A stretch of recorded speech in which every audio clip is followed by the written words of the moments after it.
welcome to Emirates News Broadcasting. From Dubai, I am Katie Jensen. Here are the headlines tonight.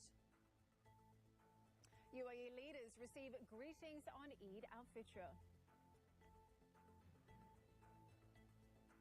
The Vice President and Abu Dhabi Crown Prince receive rulers of the Emirates on the occasion of Eid al-Fitr. In the business tonight, UAE-India Free Trade Agreement comes into force, aimed at taking two-way trade to $100 billion. And in the sport, Al Ain beat Shabab Al-Aulaqi by 1-0 and now have a 7-point lead at the top of the ADNOC Pro League table. President His Highness Sheikh Khalifa bin Zayed Al Nahyan has received messages of congratulations on the occasion of Eid al-Fitr from kings, presidents and emirs of Arab and Islamic countries. His Highness Sheikh Mohammed bin Rashid Al Maktoum, UAE Vice President, Prime Minister and ruler of Dubai, and His Highness Sheikh Mohammed bin Zayed Al Nahyan, Abu Dhabi Crown Prince and Deputy Supreme Commander of the UAE Armed Forces, also received similar congratulatory messages on the occasion. Their Highnesses, the Supreme Council members, rulers of the Emirates, and Crown Princes and Deputy Rulers extended their greetings to President His Highness Sheikh Khalifa bin Zayed Al Nahyan on Eid al-Fitr, wishing him good health and happiness to continue the path of progress and development for the benefit of the country.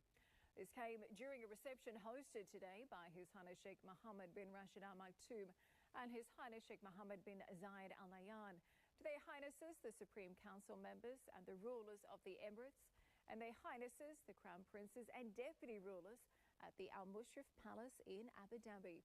His Highness Sheikh Hamdan bin Mohammed bin Rashid Al Maktoum, Dubai Crown Prince, was also present. His Highness Sheikh Mohammed bin Zayed Al Nahyan this morning performed Eid al-Fitr prayers alongside worshippers at the Sheikh Zayed Grand Mosque in Abu Dhabi. Dr. Muhammad Mata Al-Kabi, Chairman of the General Authority of Islamic Affairs and Endowments, delivered the sermon. He spoke about the significance of Eid al-Fitr, especially in strengthening communication with families and relatives. He wished President His Highness Sheikh Khalifa bin Zayed Al Nahyan good health and further progress and pride to the UAE and its people.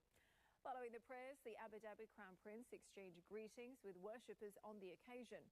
Sheikh Mohammed bin Zayed then visited Wahat Al Karama and read Al-Fatih for the late Sheikh Zayed bin Sultan Al Nahyan.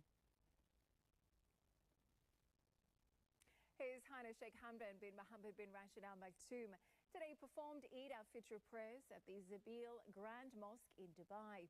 His Highness Sheikh Ahmed bin Saeed Al Maktoum, Chairman of the Dubai Civil Aviation Authority and Chief Executive of Emirates Airline and Group.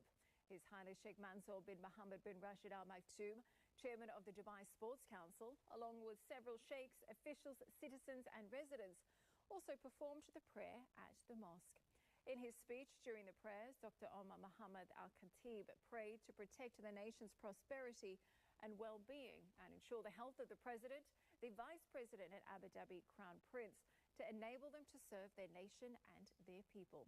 At the end of his speech, he prayed for sheikhs who have passed away so that they can rest in peace. In other news, Dubai will start using drones to fight fires in high-rise buildings and hazardous areas. The project has been under development for 5 years, with federal authorities now giving Dubai Civil Defence permission to use the drones as part of their efforts in smart safety and security services. The drones will be used to reach skyscrapers as well as in confined areas or warehouses storing hazardous waste, and are designed to reduce response time and improve efficiency. Approval for 180 firefighting drones has been agreed so far, with further expansion plans underway. Dubai Police has returned a lost bag to a British man containing 70,000 dirhams worth of cash. Shortly after taking off on a plane to England, the resident realised he had mistakenly left his bag at Dubai Airport and reported it to the authorities. The bag was located within an hour and Dubai Police returned it to him safely. He's thanked the police and staff at Dubai International Airport for returning it to him with all of the cash still in place. The UAE And finally tonight, a 20-hour flight from London to Australia. The world's longest flight is getting closer to becoming a reality. Australian carrier Qantas, who has a partnership with Emirates airline, announced today that they have ordered 12 Airbus A350-1000 planes, with plans to launch the long-haul flights in 2025. The flights will run initially from New York to Australia and London to Australia, arriving in Sydney or Melbourne in what's being called Project Sunrise. Paris and Frankfurt are also being considered for future direct flights after the London and New York routes are successfully in place. That brings us to the end of tonight's bulletin. Make sure you follow us on Twitter. We are at Dubai1TV. And to comment on our stories, use the hashtag Emirates News. Have a great evening, everyone, and a wonderful Eid al-Fitr celebration. We'll be back again tomorrow. But for now, stay safe and good night.